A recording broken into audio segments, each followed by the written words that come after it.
Aucun Tu te challenge. dis, j'ai jamais fait ça. Aucun challenge, j'étais Tu possédé. voulais faire quoi? Non, aucun challenge, j'étais possédé par un esprit de séduction. J'étais possédé. On a commencé à me confier des responsabilités à l'église, en l'occurrence dans le groupe musical. Ok. Désormais, on m'a dit, c'est toi qui gères l'adoration. Je dis, waouh, Ouais.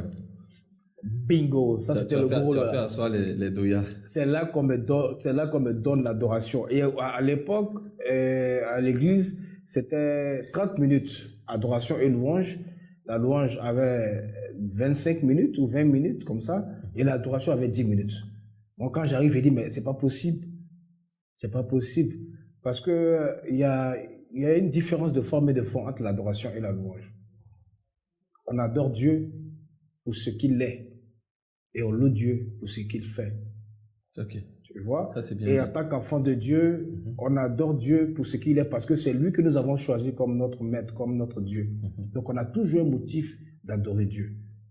Tu comprends? Mais à l'église, j'ai remarqué, hein, et je vais vous envoyer à faire le constat avec moi, les gens sont beaucoup plus enclins à louer, c'est-à-dire à danser, qu'à adorer. Parce que pour adorer, il faut connaître ce que tu adores, en fait. Si tu adores Dieu pour ce qu'il est, il faut connaître qui il est, en fait. Donc voici pourquoi Jésus peut dire à la femme samaritaine que vos parents adoraient sur la montagne, mais le vrai adorateur, c'est celui qui adore en esprit et en vérité. En esprit, selon la révélation de Dieu, en vérité, selon la parole de Dieu. Donc, beaucoup de personnes ne comprennent vraiment pas comment ça se passe au niveau de l'église, mais c'est la réalité qui était là. Il y avait 25 minutes de louange, 5 minutes d'adoration.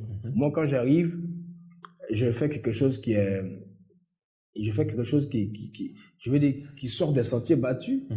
Je chante, quand je fais mon adoration, au bout des 5 minutes, quand je veux couper, on me dit, non, pourquoi tu coupes? Il fait 10 minutes, on dit, non, pourquoi? Tu viens interrompre la présence de Dieu. Ouais, mais il y a une sorte de nuée dans l'assemblée. J'ai fait 15-20 minutes, donc j'ai renversé la tendance. C'était plutôt maintenant 25 minutes d'adoration, ou 30 minutes souvent même 45 minutes d'adoration, et puis 10 minutes de louange.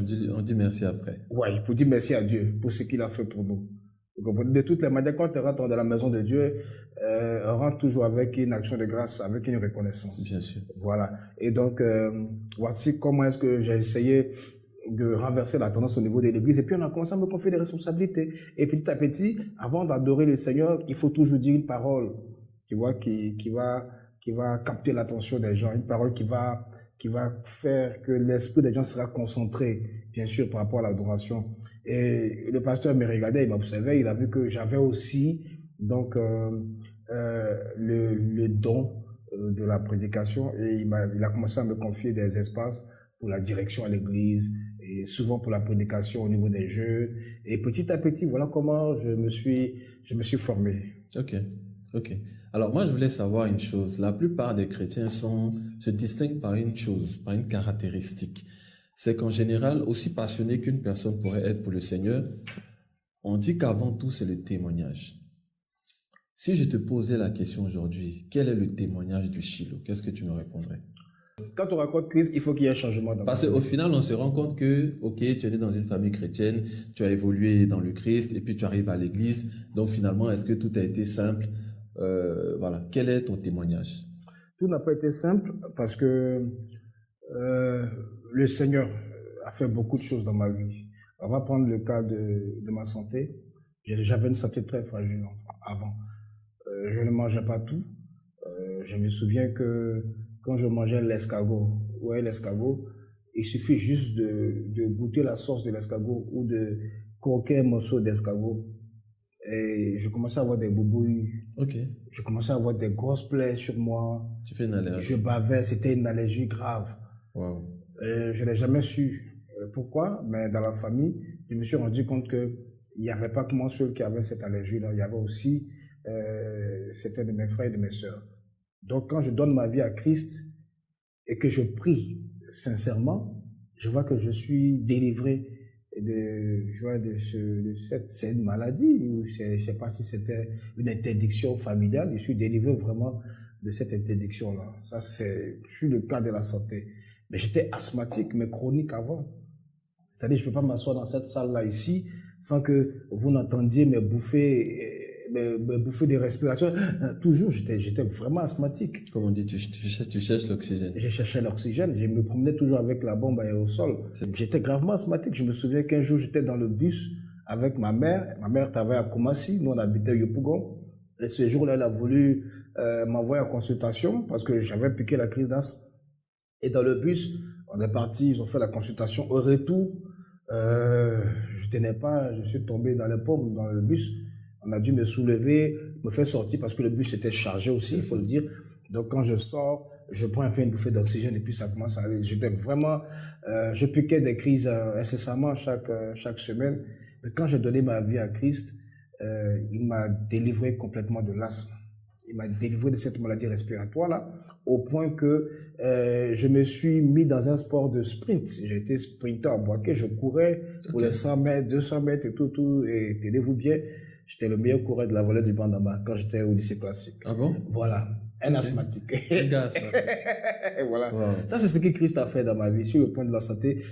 Comme je dis, j'avais une santé très fragile, mais aujourd'hui, par la grâce de Dieu, quand je pars à l'hôpital, c'est vraiment pour me reposer. J'ai accumulé une grosse fatigue, ou bien c'est la grippe, c'est ces petits mots là où je peux pas un cachet pour me relever. Donc voici ce que Dieu a fait pour moi. Il a énormément fait. Et sur le point de la vie personnelle, parce que tu sembles être. Tu m'attends en fait. Oui, c'est là que toi tu m'attends. Tout ce que je raconte là. Non, tout ce que ça tu t'intéresse pas. Ça m'intéresse pas. Ça c'est pour les autres. Je t'attends là où tu sais que je t'attends. Mais écoute, À moins que tu ne veuilles pas en parler. Non, mais Par pourquoi? rapport aux récents événements. Pourquoi? Écoute, comme tout jeune normal, hein, tout jeune normal, à un moment donné, on a envie de s'exposer au plaisir de la chair, on a envie de découvrir les sensations, hein, on a envie de ressentir, tu vois, beaucoup de choses. On a envie de ressentir des sensibilités. Et donc, la puberté aidant, on s'expose au plaisir de la vie. Hein, et comme tout jeune, j'ai connu un moment, je dis, très noir en ce qui concerne donc la sexualité juvénile, où on enchaînait des relations avec plusieurs filles, plusieurs partenaires, et tout par la grâce de Dieu, on n'est pas arrivé à ce qu'on appelle, comment on appelle ça, les partouzes. Moi, j'ai jamais connu ça. Okay. Les partouzes, c'est vrai qu'on avait multiplié les partenaires sexuels dans le temps. Voilà, mais après. Mais à quel moment tu décides que cette vie-là n'est pas pour toi?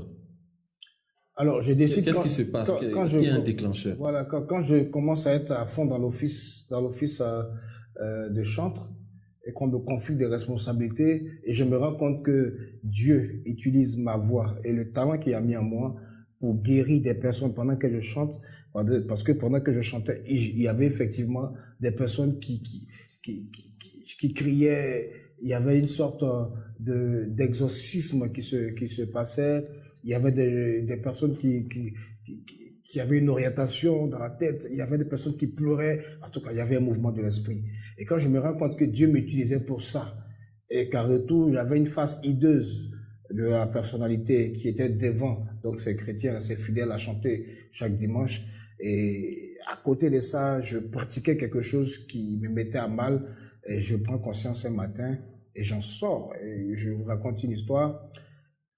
Un jour, j'ai bloqué le compteur de l'impudicité. J'ai bloqué le compteur de l'impudicité. Ouais, j'ai bloqué le compteur de l'impudicité parce que je me suis retrouvé un jour, le même jour-là, à sortir 3 filles. Dans la même journée? Oui, dans la même journée. À sortir 3 filles. C'est-à-dire, il y avait une pour le matin, et quand elle est partie, quand c'est comme ça, quand elle est là le matin, en 10h, 11h, tu veux voir quand ça finit, tu veux qu'elle parte parce que faut que tu bosses après, tu vois. Et tu commences à t'énerver, tu t'impatientes et puis bon, elle dit bon, je m'en vais, mais tu me chasses, faut partir. Parce que toi, tu sais que. Ouais, parce que oui, tu as déjà calé ton truc au téléphone. Okay. À midi, il y a une autre qui se ramène et elle est là et voilà. Après, machin, et tout ça, tu es pressé qu'elle parte aussi. Et le soir, il y a une pour dormir en fait. Ah, celle qui va passer la nuit. Le soir, ouais, il y a une qui passe la nuit. Donc, le très tôt le matin, il faut qu'elle parte. Mais tout ça. Une autre peut éventuellement. Voilà, tout ça, c'est précédé par une consommation d'alcool.